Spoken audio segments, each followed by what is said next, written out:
Okay, what's up mga kamoters? Panibagong araw na naman.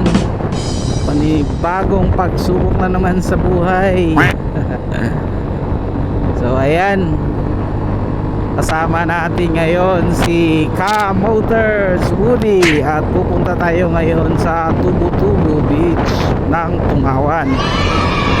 So ang ginamit natin na motor is itong Mojo 200 ng Uzi. Naked bike po yung ano niya, orientation ng forma niya, and it's good na dalhin doon kasi dadaan tayo ng mga rough road. Arangkadahan na natin ito mamaya paglagpas natin doon sa checkpoint. So far so good naman, maganda naman yung panahon natin, katamtaman lang yung init at saka sariwa ang simoy ng hangin. So ngayon panahon ng pandemic, limitado lang yung ano natin, yung range ng ating pupuntahan. Kaya dito muna tayo sa ating bayan or probinsya ng Zamboanga, Sibugay. So stay safe mga kamoters. Always wear face mask or face shield, at saka yun, tamang paglilinis ng katawan, disinfection, para ma-overcome natin tong pandemya na ito at maka-rides na tayo saan man natin gusto. Maganda tong tong motor na to kasi ang suspension niya is napaka suwabe na suwabe talaga compared yun sa ibang mga kamoters. Compared sa ibang 200cc, parang ito lang ang nakikita kung 200cc na malaki yung yung front shock niya. Talagang very shock absorber talaga, at lumalaro talaga siya doon sa mga rough road or mga lubak na daan. Okay mga kamoters, dito natin susubukan yung lakas ni Mojo 200. Medyo mataas-taas yung daan dito, kaya hataw natin from neutral to 5th gear. Yun. 90, 4, 5,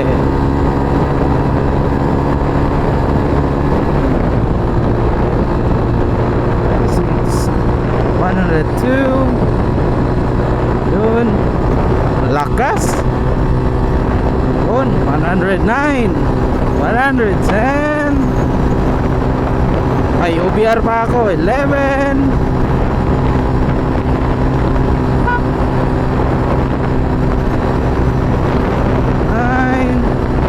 8. Yun, hanggang doon lang kasi traffic na dito sa unahan. Yun, 111 yung inabot natin. Mabigat pa tayo dyan mga kamoters, at may OBR pa tayo na loaded. What I mean sa loaded is may dala ding mga gamit, naka-pack bag. Medyo mabigat yung dala din ng ating kasama, kaya i-consider natin yon. Siguro kung ako lang isa is papalo yun hanggang 130, ganun. So mamaya susubukan na naman natin to sa kurbada at sa rough road or off-road. Yun, off-road.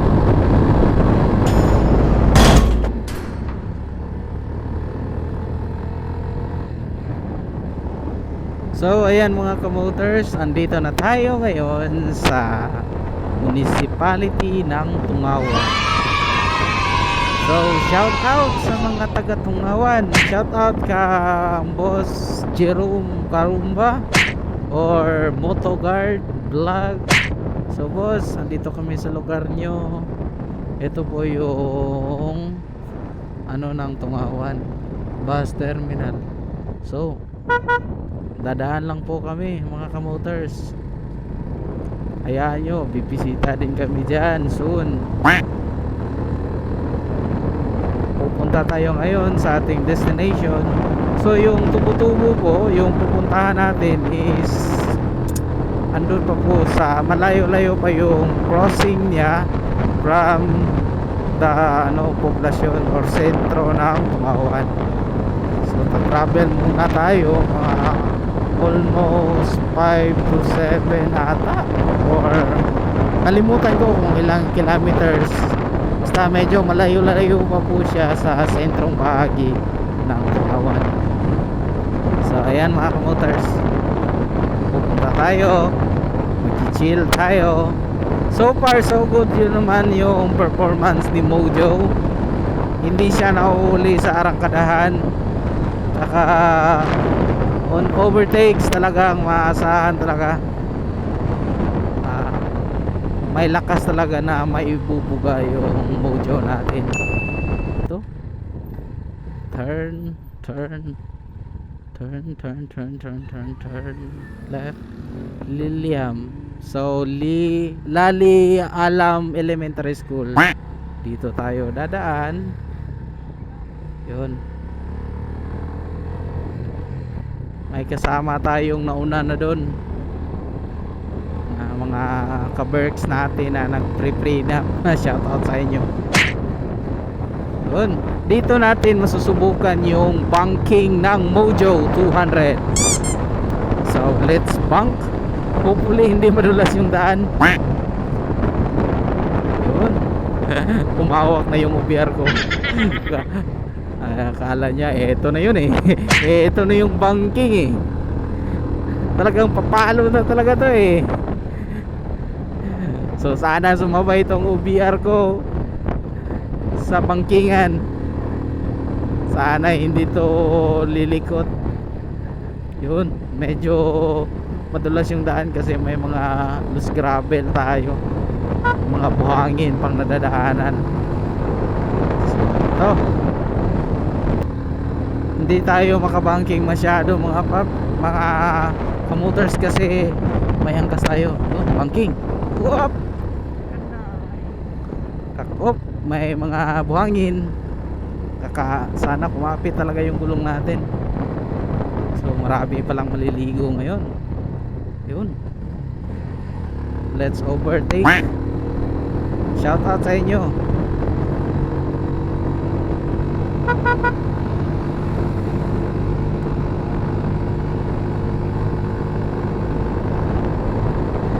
Let's bank again. Siguro dito yung checkpoint sa itaas. Parang may checkpoint dito. Oop.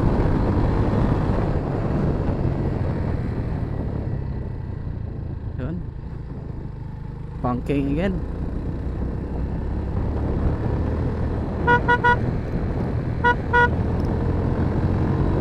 So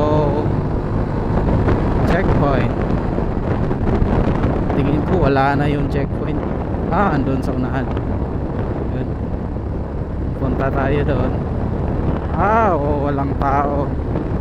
Walang tao pala. Ito. Thank you kuya. Chinek lang ni kuya kung ano. Tinignan lang niya tayo kung nakamas ba, kung parang gano'n. Banking ulit. Let's do it.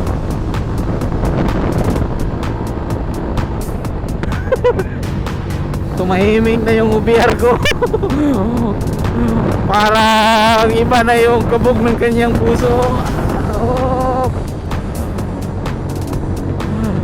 Huwag sanang mag-overshoot. Eto. Banking na naman. Nasusubukan na talaga ako nyo. Kumakapit mga papsi.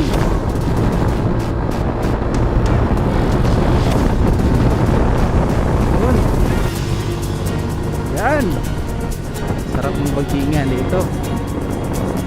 What's up mga kamotors? Yan. Banking and another banking and another banking. Whoop, whoop.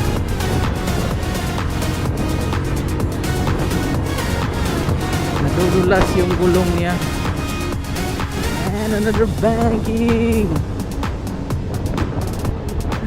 Oh, and another banking. Yun, dumudulas talaga yung gulong niya. Yung stock na gulong is hindi, siguro dito po, siguro yun sa OBR ko kasi medyo mabigat, kaya humihiwalay yung force kasi may OBR ako eh. Pero overall ang sarap ng bankingan dito. Ito na naman, another banking.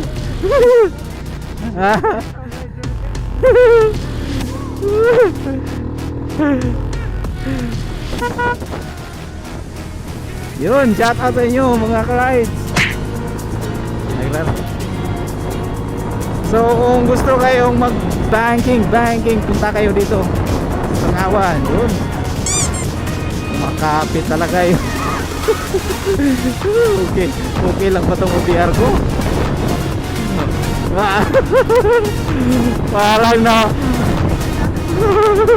Parang yung kaluluwa niya naiwan. Okay mga kamotors, nandito tayo ngayon sa Tungawan. Ano ba to? Yun. Beautiful Tungawan. Papunta ng Linggisan. So susubukan ni Woody na ipakita yung banking style ng Mojo 200. So magpo-post tayo, hahanap tayo ng magandang kurba at yun, papakita namin sa inyo. Are you ready? Ready ka na? Ready. Medyo kinabahan tong kasama ko. Let's go!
Motors, nandito na tayo ngayon sa beach, Linggisan Beach, at umabot tayo sa tamang oras.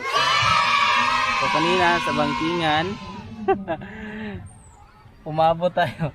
Pakita mo Ito ha? Yan. Yun. Tamang banking lang. Tamang banking lang mga pre. So natamaan yung cover ng tambucho natin.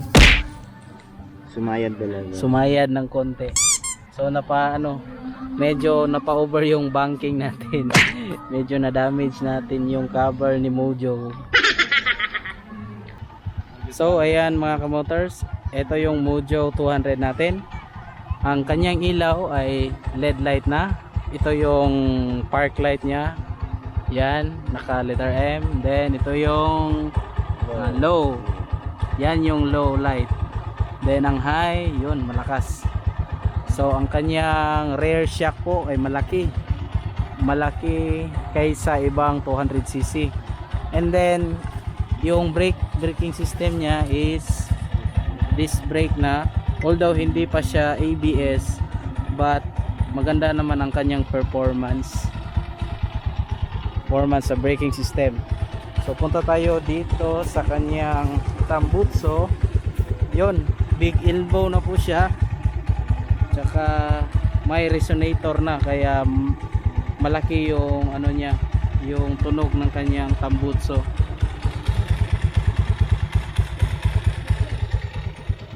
Yon, may resonator na po siya.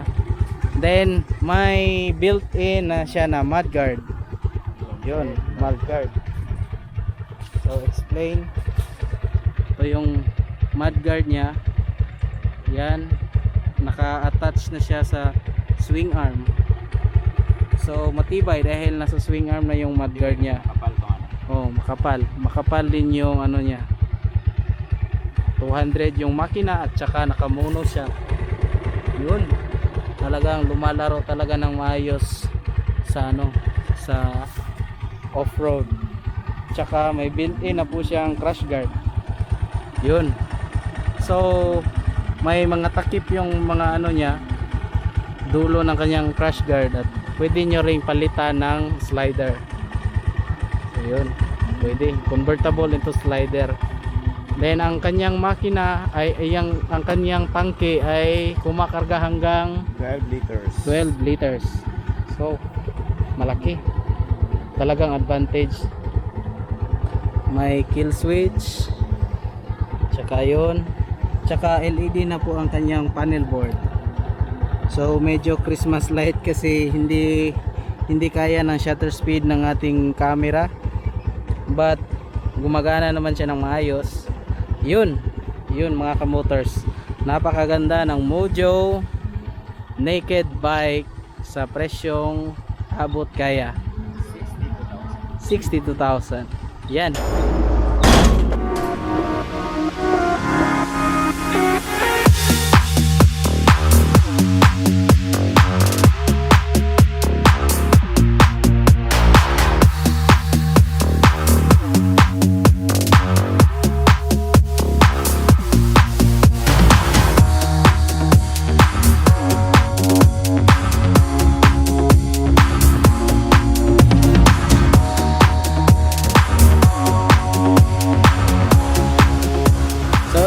Motors, andito na tayo ngayon sa beach ng Linggisan. Sama natin si Motors Woody. So almost 1 hour yung biyahe natin, and overall yung Mojo natin is yun, malakas pumalo at hindi nagpapahuli sa bangkingan. Hihingi lang tayo ng statement ng OBR natin kung ano yung feeling niya na bilang angkas natin sa Mojo. Intense, excited at saka kaba siyempre, kasi hindi natin inaasahan na ganoon kadapa yung banking natin. Ayun, medyo overall excited. Yun, yung excitement niya nauwi sa kaba. Hindi niya talaga inaasahan na talagang dadapa ng ganon, yung kukurba talaga ng ganon yung Mojo natin. Pinush ko yung limit ng Mojo kasi nakita ko naman na malaki yung gulong, tsaka yung daan is pure semento, although may mga konting buhangin. So yun, inaiwasan naman natin. Kaya nga, yun, di inasahan, nasagi pa rin yung yung cover ng tambutso ng Mojo natin. But sa performance ng motor and sa yung niya, yung kapabilidad niya, both semento at saka off-road is magaling. Yun, the best yung Mojo Naked. So salamat at pinahiram tayo kang Mojo Woody, kanya yung Mojo, mga kamotors. So yun, kung may bala kayong kumuha ng Mojo, huwag nyo nang patagalin. Mura, sulit at maasahan. See you at the next vlog.